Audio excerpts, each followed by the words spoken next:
Hello everyone. मैं आज आपको चैप्टर 3 जो हमारा चल रहा था इंसुलेटिंग मटेरियल, उसी के आगे का पार्ट पढ़ा रही हूँ। वो है रेसिस्टिविटी टॉपिक है। रेसिस्टिविटी क्या होता है? ऐसा गुण, पदार्थ का वह गुण जो उसमें फ़्लो करने वाली लीकेज करंट का अपोज करता है, यानी कि उसके थ्रू जो लीकेज करंट फ़्लो कर रही है उसको अपोज करता है, उसको फ़्लो होने से रोकना चाहता है। वह उसकी जो प्रॉपर्टी है वही उसका रेसिस्टिविटी कहलाती है। हम इसको आर को, जो मतलब किसी पदार्थ का जो रेसिस्टेंस होता है वो बेसिकली क्या होता है, उसकी लेंथ के प्रोपोर्शनल होता है डायरेक्टली, और क्रॉस सेक्शनल एरिया के इन्वर्सली प्रोपोर्शनल होता है।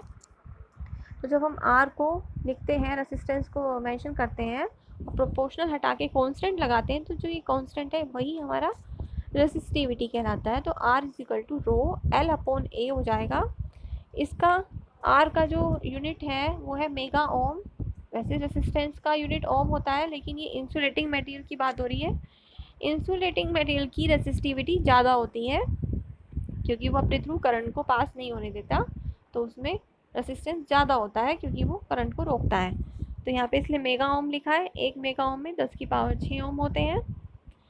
रेसिस्टिविटी बेसिकली दो तरह से डिफाइन करते हैं हम, यानी कि किसी भी इंसुलेटिंग मटेरियल में दो तरह की रेसिस्टिविटी होती है, वॉल्यूम इंसुलेशन रेसिस्टिविटी और surface insulation resistivity. Volume insulation resistivity को हम लिखें तो रो वी से डिनोट करेंगे। सेम ऊपर वाला फॉर्मूला है, उसको हमने रो को इक्वल के इधर ले आए, तो क्या हो गया, rho V is equal to R V into A upon L.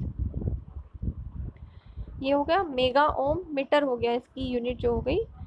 अगर एल भी एक है, ए भी एक है, यानी कि अगर कोई इंसुलेटिंग मटेरियल ऐसा है जिसका वॉल्यूम 1 मीटर क्यूब है, 1 मीटर क्यूब को हम 1 घन मीटर भी बोल सकते हैं, 1 घन मीटर है, यानी कि जिसकी लेंथ 1 मीटर है और जिसका cross sectional area 1 metre square है, तो उसकी जो रेसिस्टिविटी है उसके रेसिस्टेंस के बराबर ही होती है। ठीक है, तो हम इसको इस तरह से डिफाइन कर सकते हैं वॉल्यूम इंसुलेशन रेसिस्टिविटी को, कि कोई 1 मीटर क्यूब वाला वॉल्यूम वाला 1 मीटर क्यूब वॉल्यूम वाला कोई भी इंसुलेटिंग मटेरियल जो होगा, तो उसकी वॉल्यूम इंसुलेशन रेसिस्टिविटी उसके रेसिस्टेंस के इक्वल ही होती है, बराबर ही होती है। आर वी और रो वी इक्वल हो जाएंगे। इसी तरह से सरफेस इंसुलेशन रेसिस्टिविटी है, इसे रो एस से रिप्रेजेंट करेंगे, तो rho S is equal to R S A upon L mega ohm metre.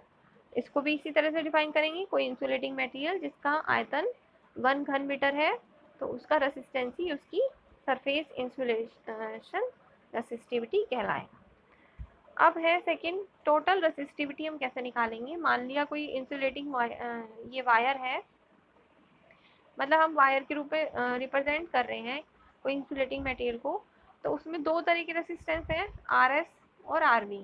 ठीक है, सरफेस वाला और वॉल्यूम वाला, तो दोनों पैरेलल में है।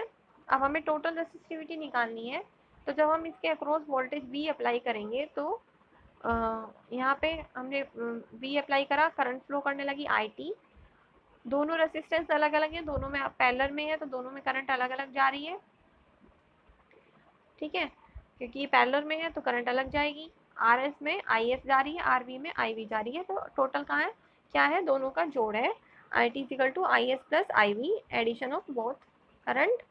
तो आर टी को हम इस तरह लिख सकते हैं, V upon I T, total resistance यानी कि वोल्टेज अपॉन टोटल करंट।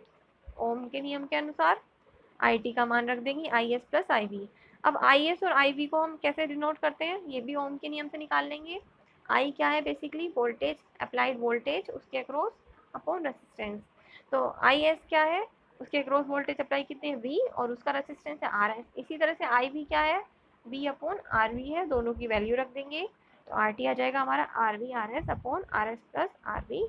अब यहाँ पे भी वही बात आती है, अगर हमारा इंसुलेटर का आयतन 1 घन मीटर हो, यानी कि 1 घन मीटर का हो आइडियली हम लें, तो उसका रेसिस्टेंस ही रेसिस्टिविटी कहलाता है, तो रो टी भी सेम हो जाएगा, जिसको हम rho V rho S upon rho V plus rho S लिखेंगे। ठीक है, आप यहाँ तक का काम नोट कर लेंगे अपनी कॉपी में।